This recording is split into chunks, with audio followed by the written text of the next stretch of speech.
नमस्कार। India debate में आप सबका स्वागत है। मैं हूं आशुतोष पाठक। मित्रों, कल अदालत में दो तीन महत्वपूर्ण बातें हुई मुंबई हाई कोर्ट में। कल जो हमने नीलेश जी के साथ कार्यक्रम किया था उसमें कुछ बातें रह गई थी जो बहुत इंपॉर्टेंट हैं। एक तो आप सबको मालूम चल गया होगा कि 24 अगस्त को तारीख हुई है, दूसरी तारीख जो है दिशा के केस की सुनवाई की। लेकिन ये 24 पड़ी कैसे? जज महोदया इतनी गुस्से में थी, इतना उनका गुस्सा परवान चढ़ा था। उन्होंने कहा कि नो, विद इन 7 डेज हमें इस केस को पूरी तरह से कंप्लीट करना है। विद इन 7 डेज 7 दिन का वक्त दे रहे थे और अगली तारीख 10 तारीख को वो दे रही थी। इनका रोना शुरू हो गया, पब्लिक प्रोसिक्यूटर और इनके गैंग का। वो रोने लगे और उन्होंने कहा कि नहीं, हमारी फलना दिक्कत है, ये दिक्कत है, वो दिक्कत है। बहुत सारी दिक्कतों का वहां पे इन्होंने वर्णन शुरू कर दिया। नीलेश ओझा जी ने ऑब्जेक्शन किया कि ये फिर तारीख बढ़ाने की इनकी पूरी प्लानिंग चल रही है। अब जब ये पकड़ में आ गए हैं तो बहानेबाजी शुरू कर रहे हैं। और गुस्से में जज महोदया ने कहा कि नहीं, वो कुछ नहीं होगा, 10 तारीख को तारीख पड़ेगी। फिर उन्होंने हाथ पैर जोड़ना शुरू किया कि एक बार समय दे दीजिए, कुछ बढ़ा दीजिए, हमारी ये है, फलना है। तो खैर, जज साहिबा समझ गई, पूरी तरह से जज महोदया समझ गई कि ये इनके दिमाग में क्या चल रहा है। तो कहते हैं ना कि लूप देना, कि चलो हम ढील दे रहे हैं, देखते हैं पतंग कितनी दूर तक आकाश में लहराता है। थोड़ा और ढील दे दिया तो 10 की बजाय 24 अगस्त किया गया तारीख। और 24 अगस्त को वक्त मुकर्रर कर दिया। ये नहीं कि सीरियल नंबर कुछ होगा, नहीं होगा, आएगा और जाएगा। इसलिए कहते हैं कि जब ईश्वर सब कुछ देखते रहते हैं ना ऊपर से, तो कितना भी बड़ा पावरफुल क्यों ना हो, उसकी चलती नहीं है उनके सामने। जज, दोनों जज, जो दोनों लेडी जज हैं, और देखिए संवेदना इस देश की। और आज जस्टिस सूर्यकांत को, सीजेआई सूर्यकांत को यह संज्ञान में लेना चाहिए। और अपने उन मातहत जो जज हैं ना, श्रीमान आलोक राधे, चंद्रशेखर जी, और एक जो देवेंद्र उपाध्याय दिल्ली हाईकोर्ट आए थे, इनको, इन सबको पूछना चाहिए। क्योंकि इनको लगता है कि ये तो राजा बन गए हैं, कोई पीआईएल किया क्या, what is the nonsense, what the hell they are coming with. सुनेंगे नहीं 1.5 साल तक। अपनी मर्जी है। हम जज है ना, तो हम ही कानून है। हम जज हैं तो हम कानून हैं, बस इसी टेम्परामेंट से। नहीं सुना, कोई बात नहीं। खैर, इन दोनों लेडी जज ने लाज रखी और कहा कि ये सब नहीं चलेगा। आपको 24 तारीख को जो तारीख मुकर्रर की गई है, उस तारीख में 3 बजे फिक्स कर दिया है कि कोई दूसरा केस नहीं सुना जाएगा।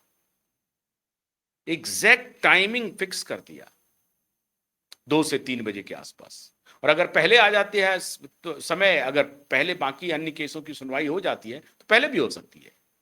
लेकिन 3 बजे तो उन्होंने मुकर्रर कर दिया कि दूसरे किसी केस की सुनवाई नहीं होगी 3 बजे। ये ध्यान रख लो। ठीक है, एक और तारीख मांगते तो दे दिया, लेकिन 3-4 बातें ऐसी हुई हैं मित्रों जो अनप्रेसिडेंटेड है। पहले से शुरू करते हैं। अदालत में कल उसका एक सेटर गेटर मौजूद था जो हर सुनवाई में आता है। किसका? ठाकरे गैंग का। और हर सुनवाई के बाद ठाकरे को ब्रीफ करता है कि मैंने सेट कर लिया है जज को, चिंता मत करो। पीपी को भी, पब्लिक प्रोसिक्यूटर को भी सेट कर लिया है, चिंता मत करो, तारीख मिल जाएगी, डेट मिल जाएगी। ऐसे ऐसे हम कर रहे हैं, बोलते हुए पूरी तरह से हमारे वकीलों के सामने में यह कॉन्वर्सेशन हुई है। हमारे वकीलों ने सुना है, और हमारे जो स्पेशल रिपोर्टर हैं जो कोर्ट में हमेशा रहते हैं, उनके मौजूदगी में थोड़ी दूर कोर्ट रूम से बाहर आकर के फोन पर बातचीत हो रही थी। इस पूरे को सुना है अपनी कानों से कोई अन्य नहीं, और वो जो सेटर गेटर है वो हमारे टीम के निशाने पर है। ये जो 40-50 वकीलों की टीम है ना, उनके निशाने पर है वो सेटर गेटर, और कल मौजूद थे। और कल नीलेश ओझा जी ने जिक्र किया कि यहां पर ये चल रहा है मिलॉर्ड, इस तरह की प्रक्रिया चल रही है, धुरतई चल रही है। कहा जा रहा है साफ साफ डंके की चोट पर कि हम तो अदालत को मैनेज कर लेते हैं, जज को मैनेज कर लेते हैं। और पिछले जजों ने कुछ ऐसा करतूत किया भी है, ऐसा लगता है। नहीं मालूम सच्ची बात क्या है, लेकिन जिस कॉन्फिडेंस के साथ उनका ये दलाल बोल रहा है, उससे तो यही प्रतीत हो रहा है कि इन्होंने कुछ ना कुछ किया है खेल। तो ये उनको फोन करके इत्तला कर रहे थे। कल इस बात का संज्ञान लिया गया और नीलेश ओझा जी ने इसको अदालत के समक्ष रखने की कोशिश भी की। दूसरी बड़ी महत्वपूर्ण बात है वह ये, इसकी अपेक्षा इन माफियाओं को कभी कल्पना में भी नहीं रही होगी, सपने में भी नहीं सोचा होगा। केस में जो इन्होंने इनक्लोजर डाला है सतीश साल्यान जी के वकील ने, उस इनक्लोजर में दिशा के फोटोग्राफ हैं, और उसके ठीक बगल में पोस्टमार्टम रिपोर्ट है, और उसके ठीक बगल में पोस्टमार्टम रिपोर्ट की फॉरेंसिक ऑडिटिंग है जो थर्ड पार्टी से कराया हुआ है।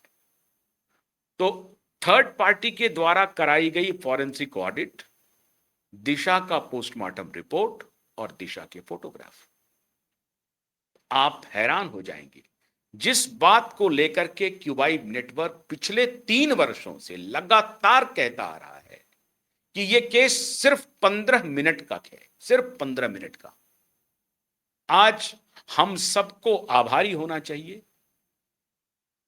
और मैं खास तौर से देश के सभी जो मेन स्ट्रीम मीडिया है, लेगेसी मीडिया जिसको आप कहते हैं, उन्होंने कल जिस तरह से रिपोर्टिंग की है, न्यूज एजेंसीज हो चाहे मीडिया हाउसेस हो, बहुत अच्छी रिपोर्टिंग की है, कोई लाग लपेट नहीं, अदालत के पूरे संज्ञान को लिया। इसके पहले तो बहानाबाजी करते रहते थे, लेकिन इस बार कल बहुत अच्छी रिपोर्टिंग की है, और इसके लिए क्यूबाइब नेटवर्क भी और supreme court high court litigant association भी, दिशा के सभी वकील उनके प्रति अपना आभार प्रकट करता है।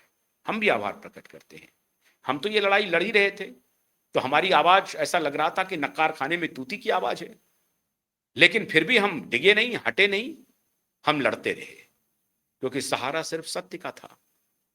खैर, कल मीडिया ने बहुत अच्छी रिपोर्ट की, आज सारे अखबारों में, सारे डिजिटल प्लेटफॉर्म पे अवेलेबल हैं, सभी मेन स्ट्रीम मीडिया के, सभी न्यूज एजेंसी के। तो एक तो उनके प्रति हमको आभार प्रकट करना चाहिए, हम आभार प्रकट कर रहे हैं। अब जिस बात को लेकर के क्यूबाइब नेटवर्क इतने दिनों से कह रहा था, जस्टिस गडकरी से अपील कर रहा था, जस्टिस भोसले से कर रहा था, जस्टिस चंद्रशेखर से, जस्टिस आलोक राधे से, जस्टिस देवेंद्र उपाध्याय से, जस्टिस सारंग कोतवाल से, सबसे अपील कर रहा था, वो बात कल जज महोदया ने स्वयं पन्ने जब पलट रही थी, तो उन्होंने कहा पीपी साहब को, पब्लिक प्रोसिक्यूटर को, कि भाई ये जो फोटोग्राफ है, ये जो फॉरेंसिक ऑडिट है, और ये जो पोस्टमार्टम है, मिलता नहीं है। अब आप सोचिए इंटेलिजेंस जज का, और मैं जज महोदया के प्रति भी, मैंने कल भी आभार जताया, आज फिर आभार जता रहा हूं, कि मुझे मालूम है हमारे शोज को Mumbai high court, supreme court और दिल्ली हाई कोर्ट वगैरह ध्यान से देखते हैं, और उन्होंने संज्ञान लिया, हमारे इस आर्गुमेंट का संज्ञान लिया। बाकी चीज छोड़ दो, भूल जाओ, सब बात एकदम खत्म। जड़ पे हमला कर दिया जज महोदया ने, बिल्कुल जड़ पे, कोई इधर उधर की बात नहीं। भाई ये है निशान, ये है सबूत। अभी तो और सबूत आने हैं। सबूत तो ऐसे हैं कि फांसी का तख्त कम होगा, कम होगा, कम। पूरे विश्वास के साथ बोल रहा हूं, आरोपी के लिए फांसी का तख्ता कम होगा, आप मान के चलिए। इतने गंभीर और गहरे सबूत हैं। खैर, जज महोदया ने कहा कि भाई ये तीनों तो मिल ही नहीं रहा है, ये क्या कहना है आपका? तो पब्लिक प्रोसिक्यूटर पुलिस के तरफ देखने लगे और पुलिस एक दूसरे को देखने लगे, दूसरा तीसरे को, तीसरा चौथे को। जवाब नहीं, कोई जवाब नहीं। अब तीसरी बात देखिए, आप हैरान हो जाएंगे। अब जज का एक सवाल आया, अब रुक जाइए, अभी मैं दूसरा जवाब बाद में खोलूंगा। इस बीच में माननीय नीलेश ओझा उनके पब्लिक प्रोसिक्यूटर के साथ खड़े थे और उनके जो बाकी वकील थे उनके भी साथ खड़े थे और पुलिस वाले भी साथ में खड़े थे। उनका फाइल खुला हुआ था और दूसरी तरफ हमारे एक गुप्त रिपोर्टर भी खड़े थे। नीलेश जी तो अपना तर्क कर रहे थे, आर्गुमेंट कर रहे थे, उनका ध्यान उस तरफ था, उनके वकीलों का ध्यान अलग था। हमारे जो रिपोर्टर हैं, जो इनमें से किसी को नहीं मालूम है कि क्यूबाइब का रिपोर्टर है कौन, लेकिन वहां मौजूद है, हर हियरिंग में मौजूद रहता है, पता ही नहीं चलता है कौन है रिपोर्टर। तो हमारे क्यूबाइब के रिपोर्टर ने धीरे से निगाह डाला एक पुलिस वाले के फाइल पे, जो थोड़ा खुला हुआ था, ऐसे करके वो पलट रहे थे। आप मित्रों हैरान हो जाएंगे, हंसी आएगी आपको। और हंसी इसलिए आएगी आपको क्योंकि लगता है मुंबई पुलिस ने पूरा प्रबंध कर लिया है कि आरोपी को तख्ते पर चढ़ा के ही दम लेना है। आजीवन कारावास से बात नहीं बनेगी, आरोपी को तख्ते पर ही चढ़ा के दम लेना है। क्यों?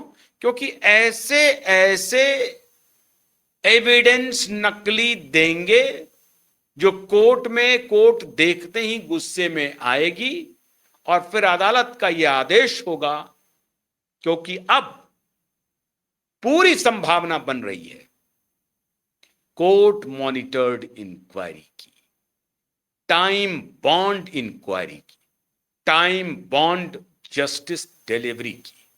इसकी पूरी संभावना बन रही है। तो हमारे रिपोर्टर ने देखा, आपके होश उड़ जाएंगे। एक फोटोग्राफ था जिसमें कि नाक कटा हुआ है, बीच से ही नाक कटा हुआ है, ऐसे नाक चूर चूर है इस टाइप का कि ऊपर से ऐसे गिरी है दिशा, तो उसका पूरा नाक जो है सो चूर हो गया। एक फोटोशॉप देखिए ये सब इंटैक्ट है, नाक ऐसे।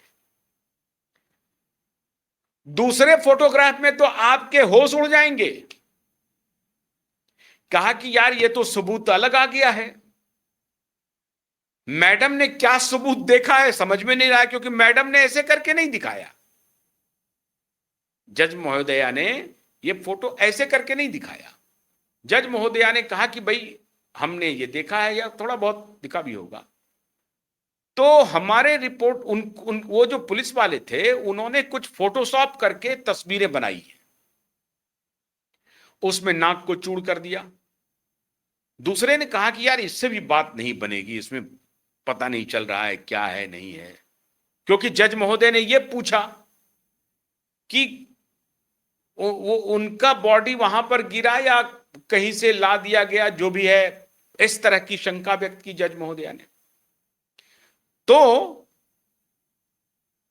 इन्होंने एक नया फोटो बना लिया है जिसमें कि हैंगिंग वाला, गले में लिगेचर मार्क का निशान ले आया। अद्भुत कर दिया अब आप हंसेंगे या नहीं हंसेंगे? हंसेंगे कि नहीं हंसेंगे बताइए? गले में एक मार्क का भी निशान वाला फोटो ले आया। मतलब बोला होगा आनंद फानन में यार कि कुछ करो, इसका फोटो बनाओ सुसाइड का, तो सुसाइड वाला वो हैंगिंग वाला बना के भेज दिया। अब वो फोटो भी लगा हुआ है उसके फाइल में। अब हमारे रिपोर्टर ने देख लिया, वकील साहब को जाके बताया कि साहब ये देखिए ये कौन सा फोटोग्राफ है। वो हंसने लगे। उन्होंने कहा कुछ नहीं, इन्होंने तय कर लिया है कि जो आरोपी है उसको तख्त पर ही चढ़ा देना है। आजीवन कारावास से ये मानने वाले नहीं हैं। यहां से खेल शुरू हुआ। अब जब यहां से खेल शुरू हुआ तो फिर हमारे रिपोर्टर ने पूछा कि ऐसा क्यों कर रहे हैं वो। बोला अब इनके पास कोई चारा नहीं है, ये अपनी वर्दी बचाने के लिए कुछ फर्जी फोटोग्राफ इसको लेकर के ये टाइम बाई करेंगे। इस बीच में कोई पुलिस अधिकारी रिटायर कर जाएगा, ये कर जाएगा, वो कर जाएगा, ऐसी होने वाली है। अब आप कल्पना कीजिए 2023 में पीआईएल फाइल हुई, पीआईएल फाइल पर होने पर ही अगर ये सुनवाई हो गई होती और एफआईआर फाइल हो गया होता, जबकि एसआईटी गठित है। एसआईटी का कोई नामो निशान नहीं था, नाम वाम कुछ। आपको कई बार मैंने बताया है, एसआईटी के अनाउंसमेंट के बाद देवेंद्र फडणवीस जी ने 12 महीने तक किसी ऑफिसर को अपॉइंट तक नहीं किया। झूठ, फ्रॉड, एकदम फ्रॉड, एकदम फ्रॉड। फडणवीस सरकार के तरफ से बिल्कुल फ्रॉड। बचाने की जितनी भी कोशिशें हो सकती है उतनी फडणवीस ने की और उसकी मुंबई पुलिस ने किया। पूरी ताकत लगा दी फडणवीस ने इस केस को कैसे भी करके इसके बेटे को बचाओ, इसको बचाओ, इस परिवार को बचाओ। पता नहीं क्या इनका लेन देन है, भगवान जाने।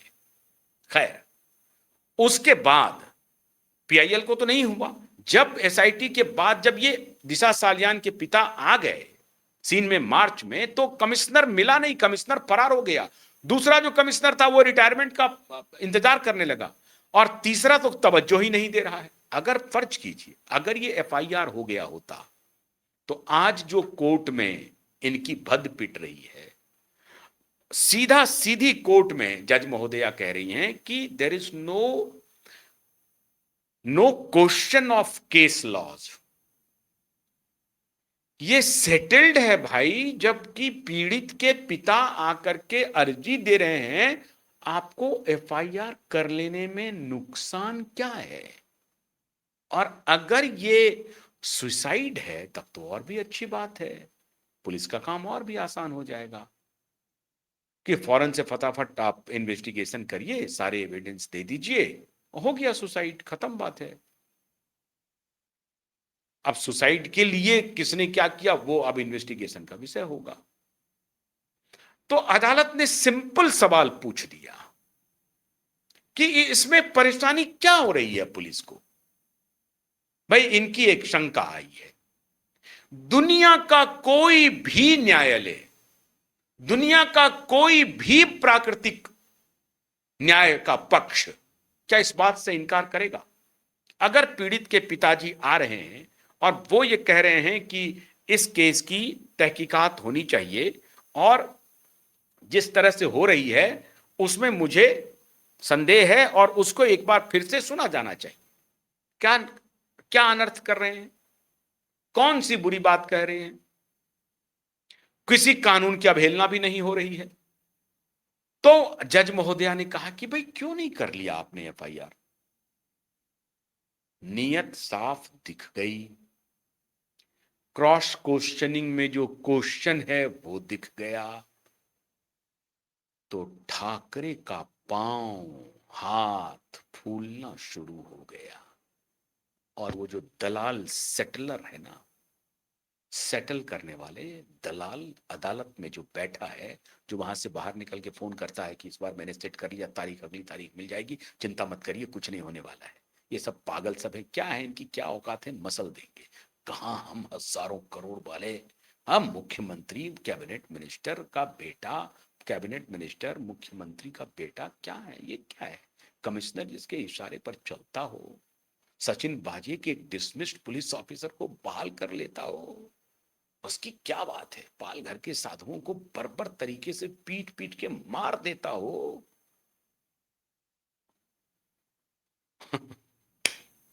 तो अदालत ने कहा कि आ जाओ 24 अगस्त को 3 बजे आ जाओ, 24 अगस्त को 3 बजे। इसके आगे एक और कहानी, लेकिन पहले तो कल जो अदालत में हुआ ये 3 बातें कि फर्जी फोटोग्राफ बना करके पुलिस वाले घूम रहे हैं, फर्जी फोटोग्राफ, और एफआईआर कर क्यों ले रहे हैं इसका जवाब मांगा है, जवाब ही नहीं है। और तीसरा कि जो कागज जो आपने इंक्वायरी किया था उसकी एक कॉपी देनी पड़ती है परिजन को, यहाँ तो पिताजी और माताजी ही हैं, उनको देना था, तो 5 साल में आपने क्यों नहीं दिया? और चौथा है कि भाई ये क्लोज किसने किया, किस अथॉरिटी ने किया? एसीपी ने कर दिया। ऐसे मित्रों सवाल हैं जिस सवाल का कोई जवाब मुंबई पुलिस के पास नहीं है। वर्दी उतरनी तय है। वर्दी की रक्षा मुंबई पुलिस वाले जिन्होंने इस पूरे गेम को अंजाम दिया है, एक ही तरीके से वो कर सकती है। और मैं आपको दावे के साथ कहता हूं, मैं वर्दी उतरवा करके ही दम लूंगा। तब तक इस केस को नहीं छोड़ूंगा जब तक कि आरोपी पुलिस वाले की वर्दी नहीं उतर जाती है। और इस केस को अगर मुझे व्यक्तिगत रूप से सुप्रीम कोर्ट में लड़ना पड़े तो मैं व्यक्तिगत रूप से सुप्रीम कोर्ट में भी लड़ूंगा। वकील साहब भी पीछे हट जाएं तब मैं खुद लड़ूंगा, खुद लड़ूंगा। पुलिस को उसकी औकात दिखा करके ही मानूंगा। ईमानदार पुलिस वाले हमारे साथ हैं। सारे मुंबई के ईमानदार पुलिस वाले from bottom to top, they are with us, they are not with them, with culprit, with mafia, with criminals. वो क्रिमिनल वर्दी वाले के साथ ईमानदार पुलिस वाले नहीं हैं। और मैं सैल्यूट करता हूं सभी ईमानदार पुलिस वालों को जिन्होंने मुझे व्यक्तिगत रूप से कई सबूत मुहैया कराए।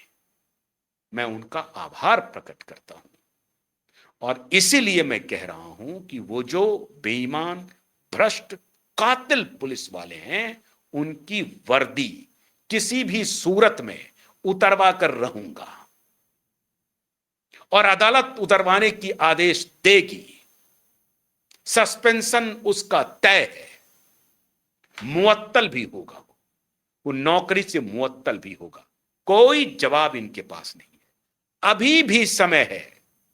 अभी भी मैं एक फिर चेतावनी दे रहा हूं, अभी भी समय है। मैं खुद कह रहा हूं कि मैं इस केस को लड़ूंगा सुप्रीम कोर्ट में खुद उतर करके, क्योंकि ऐसे अकाट्य साक्ष्य है ना जहां से तुम्हारी वर्दी जाएगी ही जाएगी। तो एक बात ध्यान रख लो, अभी आज मैं फिर कह रहा हूं, मौका है। अगर वर्दी बचाना चाहते हो तो सीधा सीधी अपना अपराध कबूल कर लो और कहो कि भैया इन लोगों ने मुझे दबाव दिया, इनके इनके कहने पर मैंने ये काम किया। मैंने दिशा के पिता को ये इनकी कॉपी जो क्लोज किया था रिपोर्ट वो नहीं सौंपी, ये हमारी गलती है। हमने गलत किया कि सब सारे केस लॉ होने के बाद भी हमने एफआईआर नहीं किया। हमने ठाकरे के कहने पर एफआईआर नहीं किया। हमने फडणवीस के कहने पर एफआईआर नहीं किया।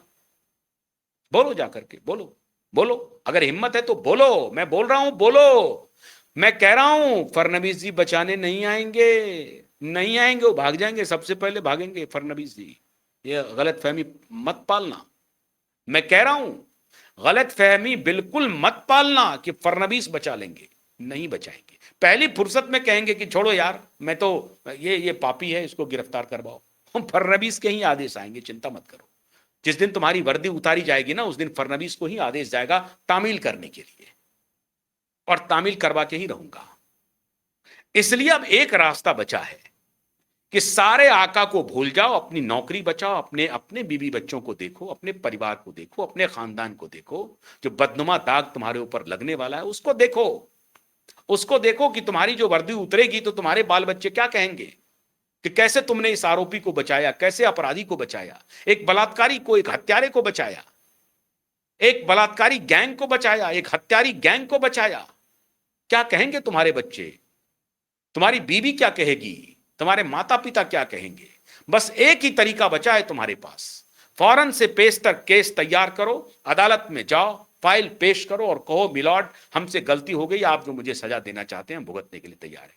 हो सकता है कि तुम्हारी वर्दी बच जाए, हो सकता है, मुमकिन है कि तुम्हारी वर्दी बच जाए। नहीं तो इस केस में जो कुछ भी होगा सो होगा, लेकिन मैं तुम्हारी वर्दी उतरवाने के लिए अलग से लड़ाई शुरू करूंगा, अलग लड़ाई छेड़ूंगा, यह ध्यान रखो। और तब तक लड़ूंगा जब तक मुझे आखिरी सांस रहेगी। क्यों? क्योंकि सारे ईमानदार पुलिस वाले हमारे साथ हैं, सारे ईमानदार जुडिशरी के लोग हमारे साथ हैं, और सारे जजेज ईमानदार हमारे साथ हैं। इसलिए बचने का कोई रास्ता नहीं। पॉलिटिकल नेताओं के चक्कर में मत पड़ो, उनको अपना वोट बैंक के चक्कर में है, वो उनके चक्कर में मत पड़ो। वो आएंगे जाएंगे, आज हैं कल नहीं रहेंगे, कल हैं परसों नहीं रहेंगे, लेकिन आप तो रहोगे, आपकी संस्था रहेगी, पुलिस एडमिनिस्ट्रेशन रहेगी। वर्दी की लाज रखिए। जैसे अदालत ने कल, दोनों मैडम ने अदालत की साख की लाज रख ली है और जस्टिस की, न्याय की लाज रख ली है, वैसे वर्दी की लाज रखो। अपील कर रहा हूं, धमकी भी और साथ साथ अपील भी, कि वर्दी की लाज रखो, रिपोर्ट सारे पेश करो, साक्ष्य सारे पेश करो। बचने का कोई रास्ता नहीं, ऊपर वाले से डरो। ये देखो कि सारी मीडिया पीछे हट गई थी, कहां से हम आ गए ना। सब कुछ शांत हो गया था। न्यूज लॉन्ड्री जैसा जो पूरे न्यूज का लॉन्ड्री करता है, उसने पूरा गालबेल करके इसको सेटल डाउन कर दिया था, क्योंकि वो न्यूज लॉन्ड्री है, सारी न्यूज का लॉन्ड्री करता है, धो करके खबर लाता है ना, साफ सुथरी खबर लाता है। और वो साफ सुथरा कितना बेईमान है, कितना भ्रष्ट है, कितना धूमिल है, कितने दाग हैं, उसको क्यूबाई नेटवर्क ने एक्सपोज किया, उस न्यूज लॉन्ड्री को। और पार्टी बना है न्यूज लॉन्ड्री, पार्टी है इस केस में, इस केस में पार्टी है, बचेगा नहीं, सब पर नोटिस आएगा, छोड़ेंगे नहीं हम लोग। तो ये धोने वाले भी जो सोच रहे हैं ना कि हम निकल जाएंगे, ऐसा नहीं होने वाला है, नहीं होने वाला है। एक बेसहारा माता पिता की लड़ाई है ये, एक ऐसे लड़की के बीभत्स बलात्कार और हत्या की लड़ाई है, जो पूरा देश इंतजार कर रहा है इस न्याय के लिए। यहीं से खुल जाएगा सुशांत के केस का दरवाजा। और अभी तो वीडियो वायरल हो रहा है कि ये कैसे हो गया साहब, ये कैसे हो गया कि सारे सुशांत के अगल बगल वाले जितने कैमरे हैं 6 के 6 फ्लैट और आसपास के, सभी बंद पाए गए, सभी बंद पाए गए। ठाकरे कॉकरोच नहीं बचाएगा, नहीं बचाएगा। मेरा दूसरा कार्यक्रम मोदी ने कैसे इनका नशा उतारा है उस पर है, उसको भी देखिएगा। बहुत बहुत शुक्रिया, नमस्कार।